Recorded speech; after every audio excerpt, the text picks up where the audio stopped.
Student, मानवताया का परिचय। देखो मैंने चैप्टर आपको एक्सप्लेन कर ली, इसको मैं शॉर्टकट में बता रही हूँ कि सक्कम नगर में एक राजा रहता था। वो वहाँ मतलब क्या क्या करता था, वो बहुत ज़्यादा पैसे वाला था। एक बार और पूरा यानी वो जीवन को बहुत रूल्स और नियमों से चलता था, रूल्स और नियमों के अनुसार चलता था। एक बार क्या हुआ कि वह कहीं जा रहा था तो एक व्यक्ति उसको बूढ़ा व्यक्ति मिला। वो कैसा मिला? फटे हुए वस्त्र पहना हुआ। उसने क्या बोला कि रात्रि हो रही है, पानी भी धीरे धीरे गिरने लगा था कि रात्रि हो गई, मुझे यहाँ रुकने के लिए धर्मशाला हो जाए क्या? तो बोले यहाँ तुम क्या चोर हो क्या? राजा ने कैसे डांटा उसको कि क्या तुम चोर हो क्या जो यहाँ रुकोगे? नहीं नहीं, यहाँ कुछ नहीं जगह। उसके बाद बेचारा वो बूढ़ा कहीं चला जाता है, अंधकार हो जाता है, तेज वर्षा होने लगती है। फिर राजा वहाँ से कहीं दूर निकल जाता है। राजा अपने यानी वो क्या किया, अपने साथियों के साथ में बहुत दूर तक निकल गया, जंगल के पास में बहुत आगे तक निकल गया। और शिकार करता करता वो आगे के पास निकलता हुआ क्या हुआ, पिचक गया गया, यहाँ का वहाँ चला गया, मार्ग से डिस्टर्ब हो गया वो। तो उसके बाद जब वो आगे गया तो वहाँ पूरा अंधेरा छाया हुआ था। अब वो सोचा क्या करूँ यार, भटक गया। उसका घोड़ा भी छोड़कर उसको चला गया। उसके बाद वो दूर से उसको एक व्यक्ति आता वो दिखाई देगा। उसने उनसे मदद मांगी, वो व्यक्ति उसको ले गया, घर ले गया, घर में रखा। उसके बाद में उस व्यक्ति से पूछा कि तुम तो इतने अच्छे हो कि तुमको किसने ज्ञान दिया कि तुम मेरी इतनी सेवा करो? तो उन्होंने बोला ये ज्ञान सब मेरे पिताजी का है। जब उसके पिताजी से मिलने की इच्छा व्यक्त करी तो पिताजी नहीं मिले, पीछे के रास्ते चले गए गुस्से में। तो उन्होंने बोला नहीं, मैं आपके पिताजी से मिले बिना नहीं जाऊंगा। जैसे उनके पिताजी से मिला, जब देखा कि वही व्यक्ति था जो फटे हाल में राजा को शुरू में मिला हुआ था कि पानी गिरने वाला है, कहीं रहने का स्थान मुझे दे दो। ठीक है, ये चैप्टर अच्छा था, शॉर्टकट में था बेटा। वैसे मैंने पहले पढ़ा चुकी हूँ, आपको एक शॉर्टकट में बता दे रही जिससे आपको थोड़ा सी याद आ जाए, है ना। उसके बाद में इसके क्वेश्चन आंसर है। इसमें क्वेश्चन आंसर भी आप लोग आराम से कर सकते हो। मैंने इसको पूरा फिलअप कराई हूँ, वो कर लीजिएगा।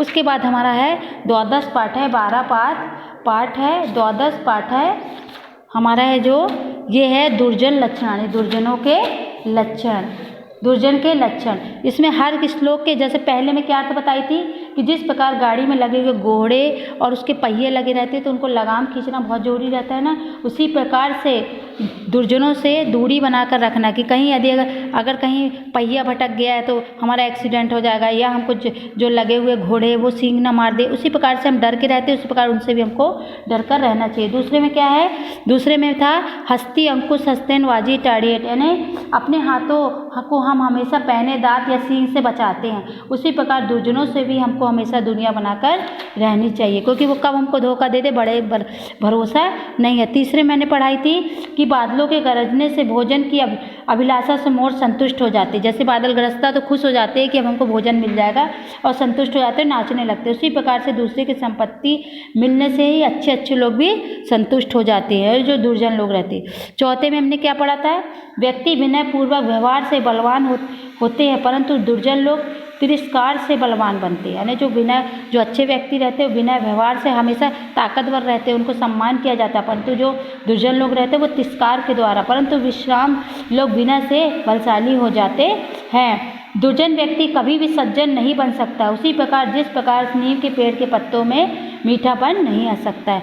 आखिरी वाले में है कि एक व्यक्ति समान करके तीर्थ कर ले, चाहे कितना भी दिखा ले, परंतु अंतर में यदि अगर वो अंतर मन से पवित्र नहीं होता तो पवित्र नहीं कहलाता है।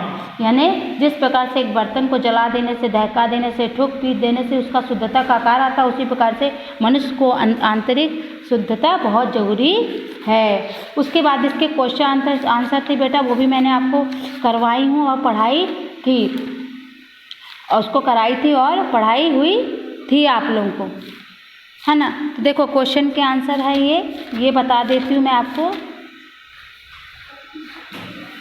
क्वेश्चन के आंसर संकटय कति हस्तेन त्याग कर्तव्यम, यानी क्या त्याग कर देना चाहिए हमको, दुर्जन का साथ।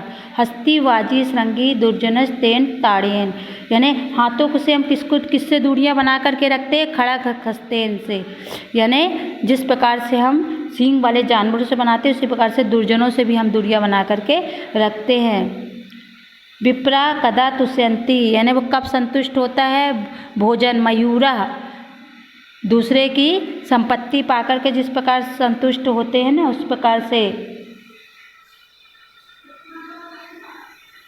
ठीक है बेटा।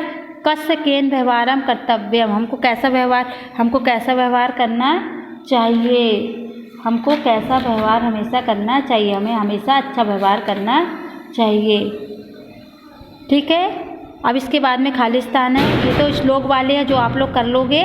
उसके बाद में ये है, फिर है संधि विच्छेद है और वाक्यों को इसको निर्देश विभक्ति के अनुसार मैंने करवाई हूँ, निशान लगवाई, उसको देख लीजिएगा आप लोग। और इसके बाद है वाक्य रचना, शब्दों के अनुसार वाक्यों की रचना करना। ठीक है। इसके बाद बेटा, उसके बाद मैं नेक्स्ट वीडियो बनाऊंगी। आज के लिए इतना। ओके बेटा, good day and good bye.